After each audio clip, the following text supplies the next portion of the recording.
What's up, guys, and welcome back to the infamous project. If we actually look out behind me, you are going to notice that the Saleen SSC Clone is actually sitting on a trailer, and that trailer is not mine. It is another individual's who just bought the car. So you can see we've rearranged a few things in the shop, managed to get the lighting up on the slim bend pack here. So I didn't think it could happen because there's only 77 inches of clearance between these two guys. So this actually makes things extremely narrow, but I managed to put 50 pounds of air pressure in the tires and get rid of a little bit of the bulge, and I snuck it up on there, which made a good amount of room. So I'm happy about that because room costs money, storage costs money, and that Saleen has been sitting around for just far too long, and it was time to just make a decision, right? Like, of course, I wanted to build the car, and we're going to talk about that a little bit here in this video.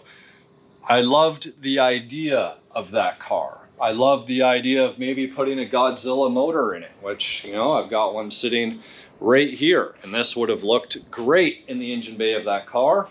I talked about doing a Saleen/Dutch hybrid and, you know, finding a way to bring the car back as a street car and not so much a drag car with the big tires in the back and everything else. And guys, I'm too busy. Life has me too occupied. I have too many of my own projects that I need to get to. And I think that that is something that we all need to come to terms with at some point in time. And with 2023 closing out, and me just kind of reevaluating, looking at all the cars that I have and the projects and where I want to be and what I want to do, it made no sense for me to keep that Saleen car. I haven't touched my 65 Lincoln. Now I've got my dad's 58 Corvette that I need to finish up for him. So there's priorities. And it just, I had to let something go. In fact, I had to potentially let a few things go. But the Saleen now is gone. And it was actually a lot harder to sell than I thought it would be. If you guys remember, it was a running and driving car when I got it. It was running on E85, had a crazy dart block, built, I think it was a 331. It was so long ago when I actually stripped that car apart, or at least stripped the driveline out of it. And that got sold off, and many various parts managed to either help me with projects or help me with cars, or just sold off to make some money, right? Now, did I make any money off that car? Probably broke even, which to me, like, it's almost a loss, and I don't like that feeling. However, it's one of those things that the money in my pocket now means more to me than holding on and holding out, especially with the amount of people that were in love with the idea of that car. Now, even though it was an SSC Clone, it was in fact a true Saleen. The pedigree was there, the plaques were there, everything else. And not only was it in that accident at some point, did have a clean title, nothing was documented on the Carfax, so you could just visually see the damage that was on that car. And despite all that, the value, like, you could look at the fabrication of the frame, of the tub work, of the Ford 9-inch and all the link system that's in the back, the suspension, like the fuel system. There's a lot of great things to that car. It's actually got the flow fits in it as well, right? So I could have parted the car out and I could have probably made a little bit more money. However, selling the car as a whole was challenging enough, let alone trying to deal with marketplace for individual parts. I don't have time for it. I've talked about the frustrations of selling stuff on marketplace and all these other avenues this day and age.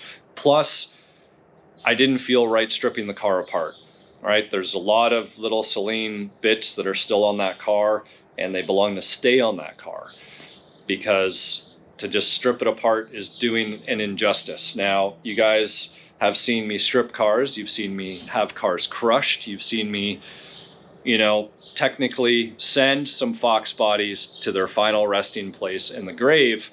However, this is one car I couldn't do it to, right? There is history, there's opportunity there. Some people saw it, just no one wanted to commit to it because it's going to be a lot of work. And I believe the new owner's plans is to put a newer, well, GT500 style motor in, but a newer style power plant something overhead that he's already got built for something else. So I think he's going to take it out of that and put it into this car. And he even said it's probably going to take a couple of years before the car's going to see the road.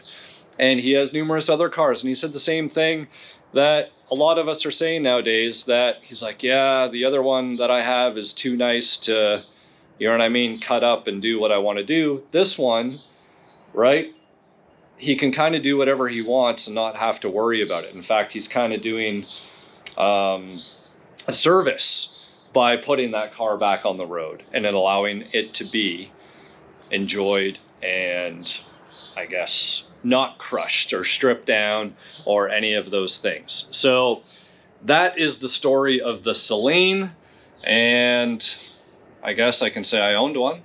And maybe I will own one again in the future, but just wanted to throw that out there in case you guys are wondering. When you see the Lightning is now up and the Saleen is no longer in the shop, that is the story. And guys, if you have a project that's just laying around collecting dust and you know you're not going to get to it in the near future, I'm not saying sell it, but just like maybe crunch some numbers, do the math and ask yourself, is it worth holding on to? Is it worth taking up the space? Are you better off with the money in your pocket? Is it going to appreciate more? Like, I get it.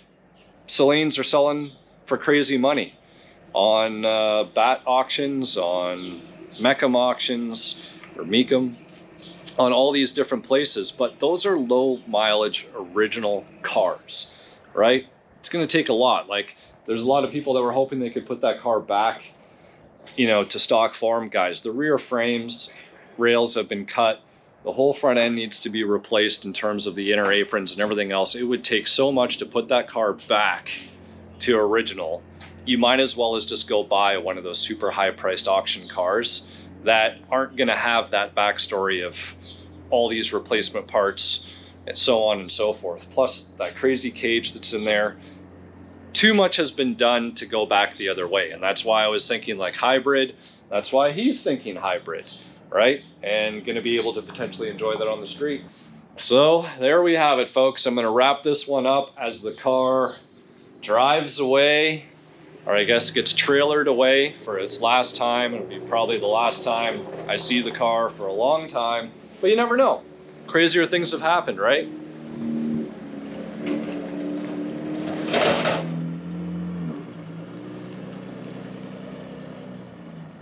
There you have it. Another video, another day. Time to get working on Jerry's Coyote swap. I'm hoping to actually fire this thing up today for the first time. So fingers crossed I can make that happen. And we got to get back to Chuck's Minty GT here, finish up the air ride. And I've been busy with his motor. You can see here, going for that body color and bronze theme. So that's starting to come together and look really, really nice. Very happy with what's going on there. So stick around for that. And hopefully this guy or this girl, I'm gonna have to ask Jerry what the gender is, what the name is, can fire up. So guys, as always, thank you again for your support. Thanks for watching as always. And we'll see you here next time on The Infamous Project.